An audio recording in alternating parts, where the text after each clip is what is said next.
Well, what to make of the complete mess that is the Middle East right now? As President Trump is about to take office on January 20th, warmongers are certainly circling in Washington, D.C. Do they have sway over the president? Will the president support a war against Iran, or will cooler heads prevail? What of Russia in this position now that Syria is out of the picture? Talk about an absolute hornet's nest. There's one man that we thought we'd ask about this hornet's nest to try to help make sense of it all, and that is former UN Weapons Inspector Scott Ritter, who knows all too well the propaganda and the lies that have been used to lead us into massive wars in Iraq. Of course, he tried to warn all of us and could have saved millions of lives if people in Washington, D.C. had actually listened to him. Are we about to repeat that same problem? Scott Ritter joins us now. Scott, good to see you. Welcome. I know trying to make sense of all of this craziness is not easy, but thank you for being here.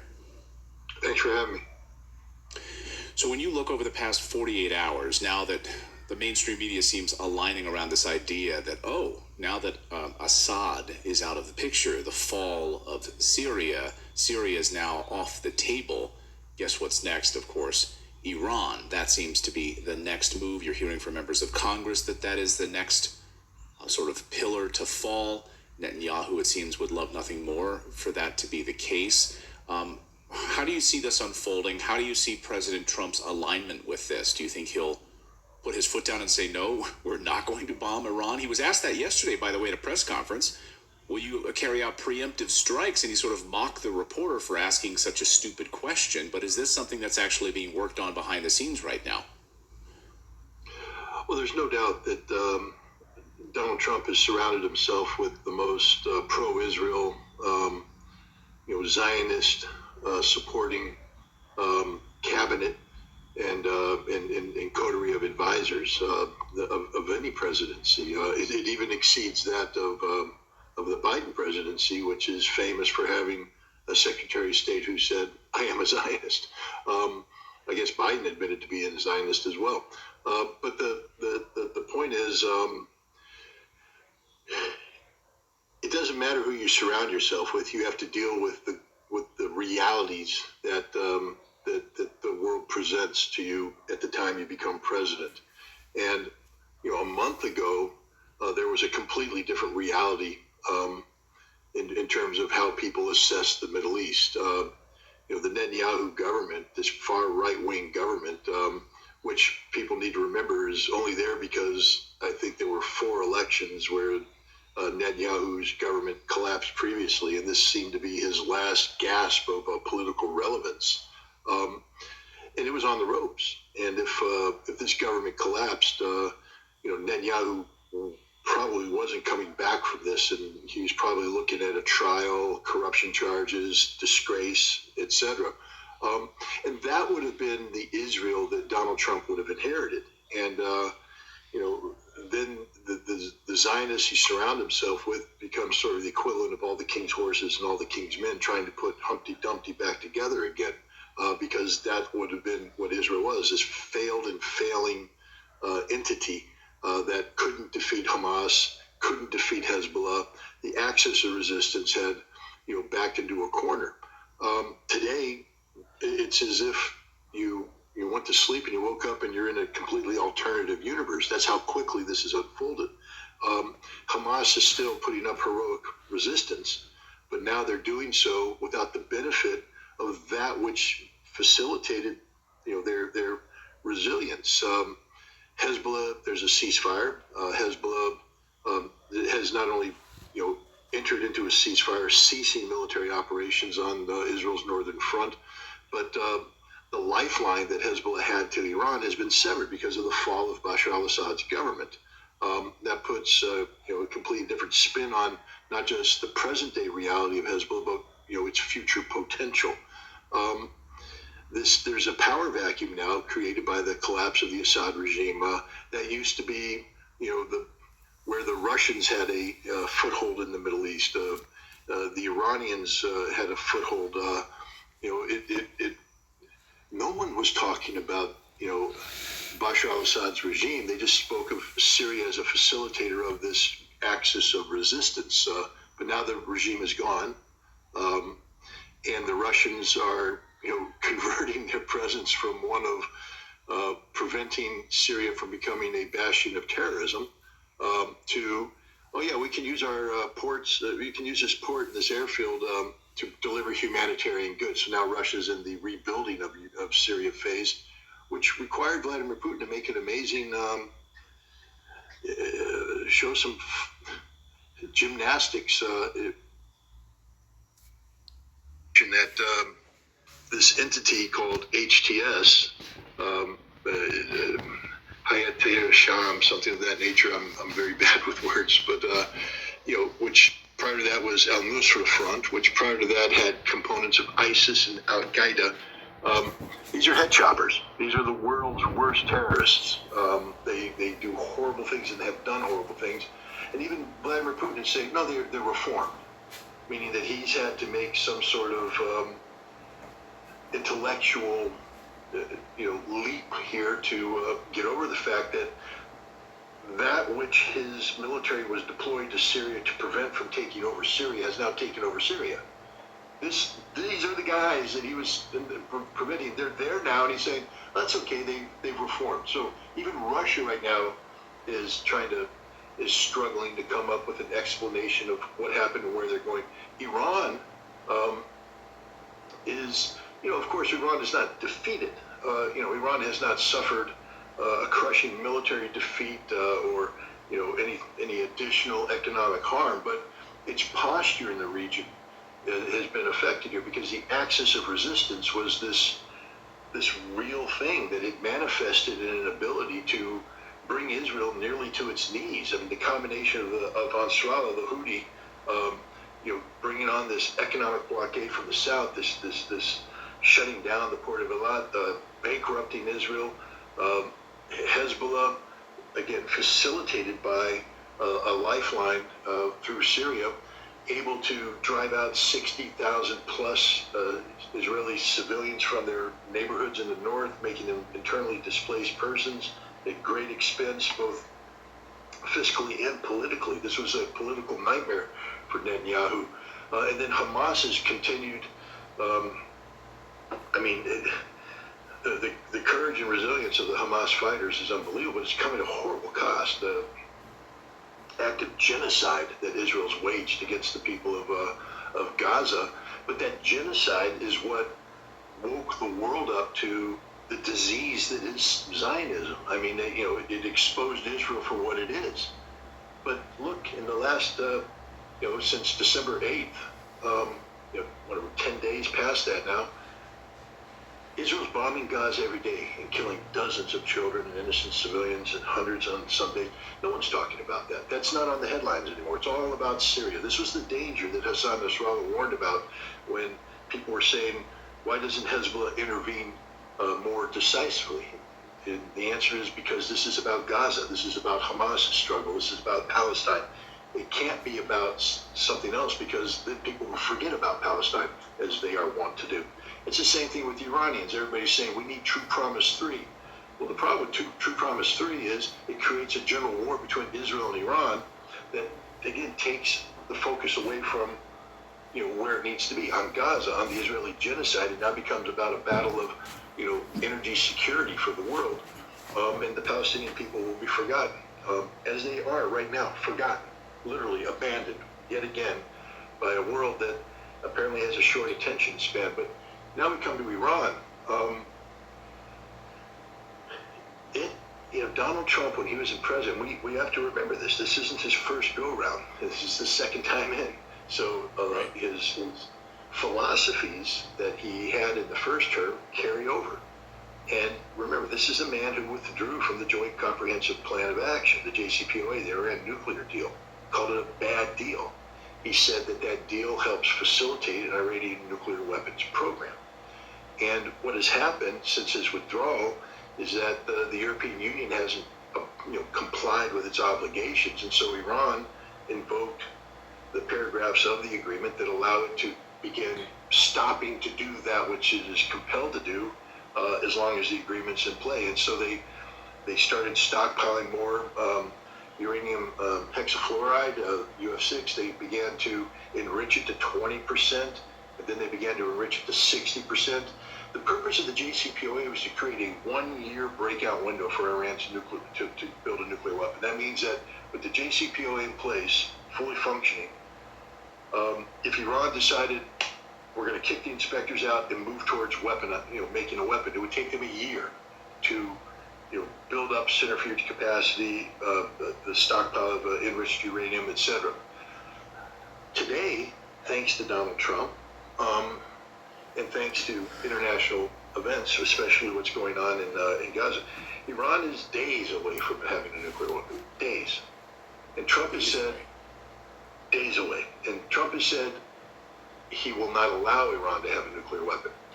And what people tend to forget is, Donald Trump is the guy that issued new nuclear posture review, which again facilitated or legitimized or made American, as part of policy doctrine, preemptive attack using nuclear weapons against threats. And he also is the guy who changed the nuclear employment guidance to specifically bring in weapons that were purpose-built to take out Iran's nuclear infrastructure. Iran's nuclear infrastructure is underground. You're not coming in with a 500 kiloton bomb to collapse it or 150 kiloton bomb. You're coming in with a low-yield nuclear warhead, bunker buster, either a modification of the B-61 gravity bomb to be delivered by B-2 bombers, or the W-76-2 low-yield nuclear weapon delivered by the Trident submarine. But these weapons were put in there specifically to take out Iran's nuclear program. So we have a nuclear war plan already built by Donald Trump to take out Iran's nuclear infrastructure, and he has said he will never allow Iran to have a nuclear weapon. Now he's coming in to the presidency with Iran days away from having a nuclear weapon. And so anybody who thinks that this isn't going to be a problem hasn't been studying this. And so now the question is, what does Iran do? Does Iran go ahead and become a declared nuclear power like North Korea and say this is a reality? If you hit us now, we take out? Or does Iran work with Donald Trump to try and find an off-ramp that will spell the end of Iran's nuclear program? And there's a president right now in Iran that appears to be willing to make a deal. And this is the thing. Donald Trump hasn't bought into the Israeli "we must destroy the theocracy" policy. Donald Trump has made statements in the past that say that he is willing to lift sanctions and he's not out to remove the regime. He just wants to get rid of the nuclear weapons, and he'd like to see Iran part of the functioning economy. Whether he means that or not, and whether he can be trusted to carry that out with the people he's surrounded with, is another question altogether. But there is the new Iranian president is inclined to work with the West. He has gone on Iranian TV and criticized the decision to fire missiles into Israel, Operation True Promise 2. He said that he was in the middle of negotiations with the Europeans to get sanctions lifted, to begin the process of improving the economy, and then the missile attack came and those negotiations are gone. He's not inclined towards a policy of confrontation. And so I think we're going to see, if you remember, Donald Trump started his amazing, and I still think it was amazing, North Korean diplomacy, unprecedented face-to-face meetings. He began it with a speech at the United Nations, the Fire and Fury speech, where he all but threatened nuclear war against North Korea. This is his very crude way of implementing what he calls the peace through strength philosophy that underpins his regime, his government. And I think what we're going to see is Donald Trump making some very strong language very early on in his administration, all the while reaching out to the Iranians saying, I'm willing to cut a deal, but you got to put this nuclear program on the table. You cannot be, and if you even think about building nuclear weapons, understand the wrath of God will come down on your head. I'm not defending that approach. I'm just saying that's what I believe is going to happen. Well, of course, he still is not even president of the United States, right? So January 20th is a long way away at this point. It feels, over a month away. And we have people like Anthony Blinken who are basically running the government in Washington, D.C., and of course the push from Benjamin Netanyahu saying, we will never allow Iran to have a nuclear weapon. So in this month here during the Christmas holiday, will there be some sort of, I know this is a crystal ball question, but some sort of a preemptive attack on Iran to try to prevent this from actually happening, from them finalizing a nuclear weapon? I don't believe so. But again, I mean, you never know with this administration, the Biden administration. Look, these are the people that, I mean, we're getting off topic here, but, you know, there was a briefing that the CIA was banning about the White House and Congress about Russia and Russia's lowering of its nuclear threshold and whether or not Russia was serious about going forward and you know, using nuclear weapons if red lines were crossed. And the CIA went in and the way the New York Times, the Wall Street Journal, and the Washington Post were portraying it is that the CIA said that Russia was bluffing. But I spoke to a very senior member of Congress who had received the briefing, and he said, no, that's not what the CIA said. The CIA said that the Russians aren't bluffing. And the problem is that the Biden administration said, that's okay, we're ready to have a nuclear war with Russia.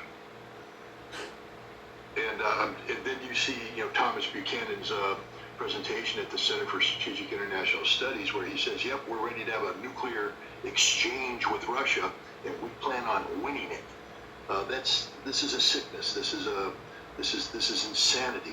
The only rational thing he said in that whole thing is that we haven't been honest with the American people about what the consequences of our victory will be, meaning that America will be destroyed. Nothing will be the same. Everything you think America stands for today will be gone. Society will be turned upside down. They said maybe we need to be more honest with the American people about, you know, what the consequences of this action will be. But they're ready right now to have a nuclear war with Russia. And so if that's their insanity level on there, now we transfer that. And so, yeah, you're right. There's no predicting. I mean, I come at it from a rational actor standpoint. You know, we're late in an administration that has no mandate to go to war. But apparently they have no mandate to go to war with Russia, and they're ready to fight a nuclear war. So I don't know.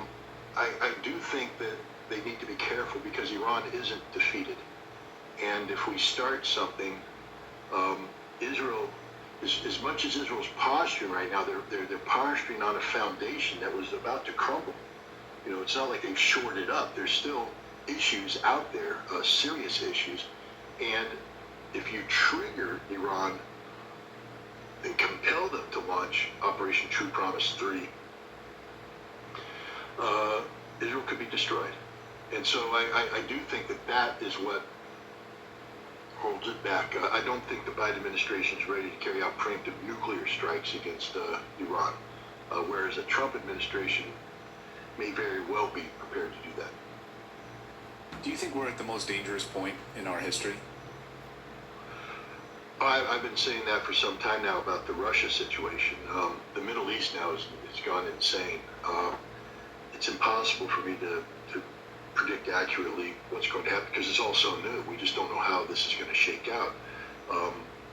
You know, Turkey is the big wild card here. It's a NATO ally, but Erdogan has decided that he is the new sultan. He is the new, you know, the caliph of a pan-Ottoman resurgence. Yeah. And he's seriously talking about annexing significant portions of Syria into Turkey.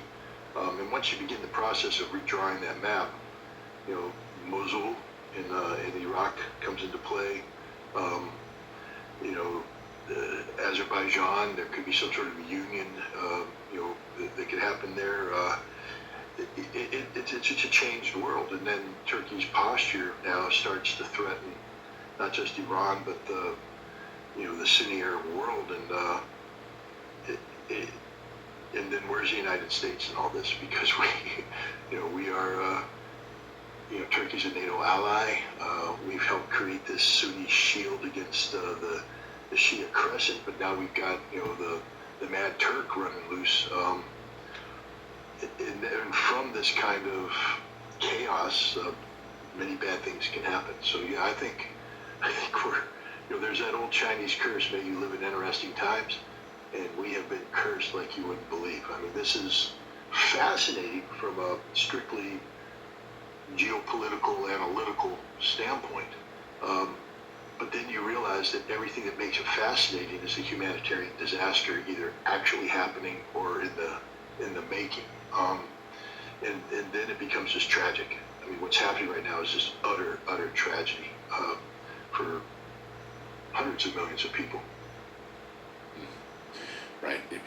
It's fascinating academically, but at the heart of it is an absolute tragedy with the displaced and hundreds. And the greatest tragedy of all is the ongoing genocide in Gaza. I mean, the fact is, nobody's talking about it right now. I mean, there's people, the people you'd expect to be talking about are talking about it, but in terms of successfully injecting the genocide into the mainstream dialogue, which was happening, that's not happening right now. We're talking about everything but that, and this, there will be an impact on this.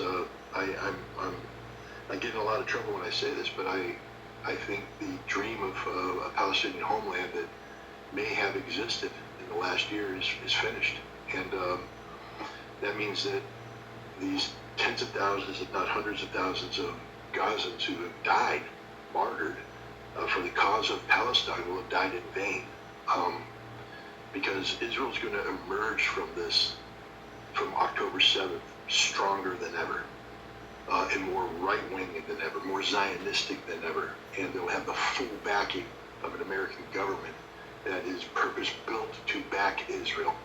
This is a disaster for Palestine, for the cause of Palestine. This is a disaster for so many things, but that to me is the biggest tragedy of all. I understand, the fall of Assad brings out a lot of emotions on both sides. The people who said he's a butcher and he murdered people and killed people and all that, and they say now that nightmare is over. Other people that say Assad held back these head choppers who are now in charge, and there will be even greater tragedy for the Syrian people.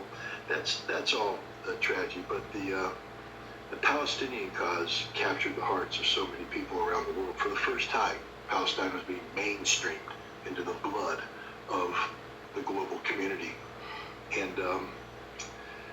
that's over. I don't see any recovery from this, and I know people get upset when I say that, but the fact of the matter is, no matter how much you support Palestine, you can't make a Palestinian state happen right now, given what it is, and you're talking another 50, 60 years before the region will be prepared to even think about Palestine, because you're going to be talking about everything but Palestine now. That's the danger of it, right? That if Palestine needed to be on the front burner, it's off the front burner. It will soon be, not on the back burner, but in the refrigerator, and then we're going to put it out in the deep freeze. It's just going to be out there in the, like that piece of meat that you bought that you thought you were going to thaw, but you didn't, and then now it's in the deep freezer in the garage, forgotten. And that's Palestine. Yeah, sadly, I think you're absolutely right about that. Especially now that the rebuilding projects are already in place and the billions of dollars to build condominiums and a beachfront community there. The United States will be helping all of that. So, Yep.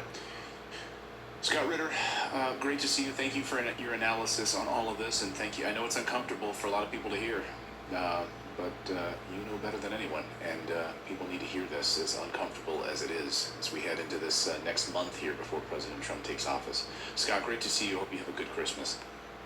Thank you, and you too. Merry Christmas.